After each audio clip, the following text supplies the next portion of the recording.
Hello सांग मैंने जय जगन्नाथ मोर मिनी ब्लॉग को आपन को वेलकम। आसंतु आज बनैबा चाली गोटे माने चाली माने आम डग गोटे हूँ स्पेशल आइटम गोटे हूँ खिचड़ी। से खिचड़ी रे कौन कौन इनग्रेडिएंट्स पड़ुची आपन देखंतु। आपन जदि डग अच्छी से डग को आप दिंतु बहुत माने बेनिफिट भी रहिबो।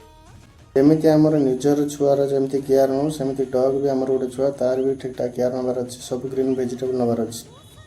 तादेह आम कौन पकाचु बोईताड़ू अमृतभंडा झुडंग गाजर कंदमूल बीट एवं सबकि टोटाल क्यूब कर काटिदेबू। क्यूब काटला सहित आम पकेबू डाली आधा कप चाउल सबको आम धुआधुई भलसे धुआधुई करके भेजिटेबल को भलसे धुआधुई करके प्रेसर आम नेलु। प्रेसर आम 1.5 ରୁ 2 चामच हलदी गुंड पकेबू। हलदी गुंड पकईकि आम गैस रे बसेबू। गैस रे बसैक सीटी मरेबू मिनिमम 5टा सीटी मारियार अच्छी बुझे। 5टा सीटी ही तार ठीक ठाक चाउल और परिया भर सीझ देखो। फास्ट सीटी बाजीगला पुणी तार सेकेंड सीटी बाजीगला और थर्ड सीटी आसीगला।